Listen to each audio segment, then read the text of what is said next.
अवधूत चिंतन श्री गुरुदेव दत्त श्री स्वामी समर्थ। आज आहे निर्जला एकादशी। निर्जला एकादशी ही अत्यंत महत्त्वाची असते।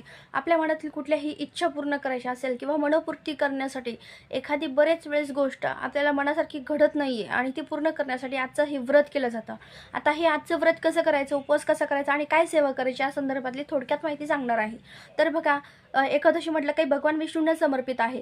आपण प्रत्येक एकादशीला खिचडी खाऊन उपवास करत असतो, पण ही एकादशी काही वेगळी आहे। ज्यांना हा उपवास करायचा आहे ना, त्यांनी हा उपवासाला अगदी कसं उपवास करायचं मी ते सांगते। तर तो तुम्हाला सकाळी दिवसभरात म्हणजे बघा, आता उठल्यापासून तर ते संध्याकाळपर्यंत म्हणजे अगदी 24 तासापर्यंत तुम्ही निर्जल व्रत करायचं आहे। अगदी पाणीही प्यायचं नाहीये, खायचं प्यायचं तर काहीच नाही। आपण खिचडी किंवा भगर, आपण काही उपवासाचे पदार्थ खात असतो, ज्यूस पित असतो, पण आपल्याला हे करायचं नाहीये। असं हे व्रत आहे। पण आता हे व्रत कधी सोडायचं, ते आपल्याला हे व्रत कधी सोडायचं बघा, हे पूर्णपणे दिवसभर याचा नियम पाळायचे। म्हणजे जे काही खायचे प्यायचे पथ्य आहे ते संपूर्ण वर्ज्य करायचे आहेत आणि ते दुसऱ्या दिवशी म्हणजे उद्या हे सकाळी तुम्ही आपल्या देवघरात नैवेद्य दाखवून मग तुम्ही हा उपवास सोडू शकतात। पण आज काहीही झालं तरीही आपल्याला काही खायचं नाही, तरच या उपवासाचं महत्त्व आहे।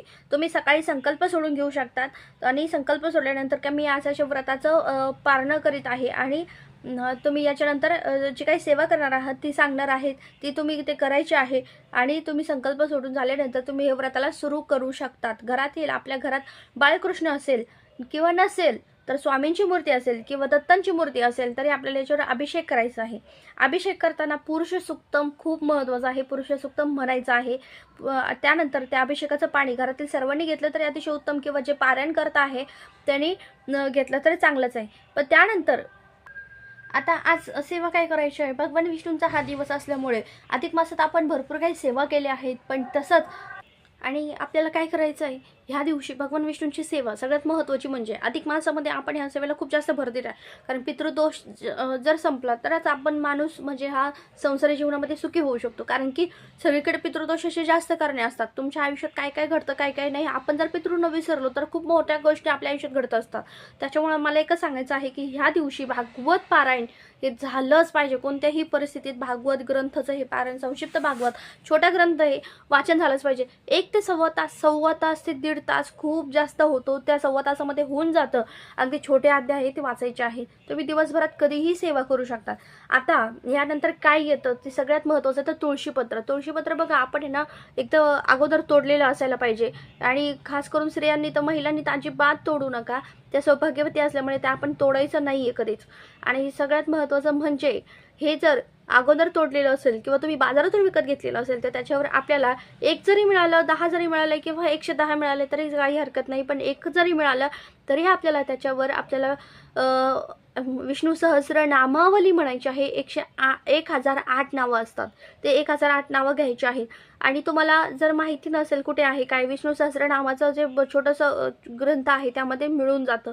पण जर तुम्हाला माहीत नसेल तर तुम्ही काय करू शकतात, यूट्यूबला लावा, PDF मिळेल तुम्हाला, गुगलवर PDF मिळून जाईल, हे सगळं काही करू शकतात। आणि जर नाही शक्य झालं तर तुम्ही ओम नमो भगवते वासुदेवाय नमः त्याच्यावर जप घ्यायचा आहे। आणि हा जप घेऊन झाल्यानंतर तुम्हाला हे तुळशीपत्र आपल्याला भगवान विष्णूंना अर्पण करायचं आहे। घरातील ह्या तुळशीपत्राचं काय करायचं, जर तुम्ही एकापेक्षा जास्त तुळशीपत्र असेल तर काय करायचं, तर घरातील जे काही व्यक्ती असतात लहान मुलांपासून तर मोठ्यांपर्यंत अगदी सगळ्यांनी या तुळशीपत्र खायचं आहे। गुरुवारची एकादशी आल्यामुळे आणि त्यातल्या त्यात निर्जला एकादशी आषाढी एकादशीच्या अगोदर येते, हिला खूप अनन्यसाधारण महत्त्व आहे। का तर ह्या एकादशीला आपल्या मनातील इच्छा पूर्ण करण्यासाठी हे व्रत केलं जातं। खरं तर म्हणजे या दिवशी सेवा केली जाते। तर ह्या दिवशी पिवळं वस्त्र धारण करा, पिवळ्या वस्तू दान करण्याचा प्रयत्न करा। केळी असेल, गोरगरिबांना डाळ असेल किंवा बघा तुम्ही गूळ असेल हे दान करू शकतात, गहू दान करू शकतात। शुद्ध गाईचं तूप तुम्ही धार्मिक ठिकाणी म्हणजे आता केंद्रात, गुरुगृही तुम्ही मंदिरात ते दान देऊ शकतात। आजचा दिवस खूप महत्त्वाचा आहे। गाईला हरभऱ्याची डाळ खाऊ घालायची आहे, गूळ खाऊ घालायचा आहे, तुमच्या हाताची भाग्यरेषा उजळण्यासाठी खूप महत्त्वाचं आहे। आपल्या आंघोळी आता म्हणजे बघा, आंघोळीच्या पाण्यात हळद टाकायची हे तर महत्त्वाचं आहे, पण अजूनही आपल्याला काय करायचं आहे, देवघरातील देवपूजा झालेली असली तरीही आपल्याला हळदीचा टिळा, केशराचा टिळा लावायचा आहे। याच्यामुळे श्रीमंती येते। श्रीमंती कशामुळे येते की गुरुबळ जर प्रबळ झालं ना तर आपल्या आयुष्यात श्रीमंती यायला सुरुवात होते. म्हणजे श्रीमंती कशामुळे येते बघा, गुरुबळ प्रबळ होणं खूप महत्त्वाचं आहे. आपल्या आयुष्यातल्या बऱ्याचशा अडचणी स्वामी महाराज कमी करत असतात, गुरु कमी करत असतात. हे पहा, एक वेळेस गुरु वाचवतो पण देव वाचवत नाही, आणि ज्यावेळेस देव कोपतो ना तर गुरु वाचवतो, पण जर गुरुच कोपला तर देवही वाचत नाही आपल्याला. म्हणून आपल्याला काय करायचं, गुरुबळ प्रबळ करायचं आहे. याच्यासाठी स्वामींची जेवढी जास्तीत जास्त सेवा होईल तेवढी करायची आहे. आजच्या दिवशी भगवान विष्णूंची ओम वासुदेवाय धीमहि ओम नारायण विद्महे वासुदेवाय धीमहि तन्नो विष्णू प्रचोदयात् ह्या गायत्री मंत्राचा जप करायचा आहे. नसेल तुम्हाला शक्यता ओम नमो भगवते वासुदेवाय नमः हा चालता मंत्र घ्या. चालता बोलता तुम्ही मंत्र म्हणू शकतात, काम करताना मंत्र घ्या. तुम्ही स्वामी समर्थ महाराजांच्या 11 माळी जप करायचे आहेत. स्वामी चरित्र सारामृताचा आपल्याला संपूर्ण एक पाठ करायचा आहे. ज्यांना नाही शक्य त्यांनी 3 अध्याय घेतले तरी चालेल, पण जर खरंच स्वामी भक्त आहेत ते करतातच सेवा करतातच, सेवेला काही अंत नाही. आणि हे झाल्यानंतर संध्याकाळी आपल्याला शुद्ध गायच्या तुपाचा दिवा आपल्या तुळशीमध्ये लावायचा आहे.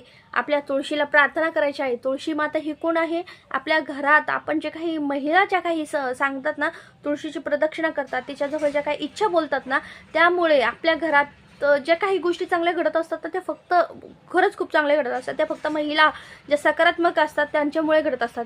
ज्यांना आपल्या मनात खूप काही म्हणजे असं मनापासून वाटतं ना की खरंच आपल्या महिलांना की आपण म्हणतो ना की चांगलं व्हावं, प्रगती व्हावी, पतीची प्रगती व्हावी, हे काही आपण तुळशी मातेजवळ बोलतो तेव्हा आहे ना, खरंच तुळशी माता ही आपलं सगळं काही हे करत असते. आणि आपल्या घरात माता लक्ष्मीचा वास असतो. मग त्याच्यामुळे आणि माता लक्ष्मी आणि भगवान जिथे भगवान विष्णूंची सेवा होते तिथेच माता लक्ष्मी असते. त्याच्यामुळे ह्या दिवसाला अनन्यसाधारण महत्त्व आहे. पण आजच्या दिवशी एक महत्त्वाची चूक काय करायची नाही आहे, आपल्याला कुणाविषयी वाईट बोलायची नाही आहे, नख काढायचे नाही आहे, केस धुवायचे नाही आहे, केस कापायचे नाही आहे, त्याचबरोबर भात खायचं नाही आहे, तुळशीपत्र तोडायचं नाही. हे सगळ्यात महत्त्वाचं आहे. तुम्हाला कुठेही तुळशीपत्र मिळालं तरी चालेल, पण ते तुळशीपत्र तोडायचं नाही. हे झालं दिवसभराचं. संध्याकाळी आपल्याला विष्णू सहस्रनाम म्हणायचं आहे. विष्णू सहस्रनाम अतिशय उत्तम आहे. एकदम म्हणजे मन असं तृप्त होऊन जातं ते ऐकून. तुमचं ना मनातल्या असं म्हणजे आपण म्हणतो ना की खरंच काहीतरी आपल्या अंगातली ना वाईट शक्ती निघून जात असते. म्हणून विष्णू सहस्रनाम खूप चांगलं आहे. अनेक जन्मजन्मांतरीची पापं फक्त एकादशीमध्ये जर आपण ह्या सेवा केल्या ना तर खूप महत्त्वाच्या असतात. दोष निघून जात असतात. पितृदोषासारखे एवढे मोठे दोष असतात ते पण निघून जात असतात. का तर आपण फक्त ह्या सेवा केल्या तर. आणि सेवा करणाऱ्याला खूप महत्त्व आहे. जे भाग्यवान लोक असतात ना त्यांच्याकडनं ह्या सेवा घडतातच. तेव्हा नक्कीच तुम्हाला हा माहिती समजली असेल. बघा, बरीचशी माहिती देण्याचा प्रयत्न केला आहे, थोडक्यात सांगण्याचा प्रयत्न केला. जर खरंच व्हिडिओ आवडला असेल तर लाईक शेअर सबस्क्राईब करा. झालेली सेवा स्वामींच्या चरणी रुजू करते आणि व्हिडिओ इथंच थांबवते. श्री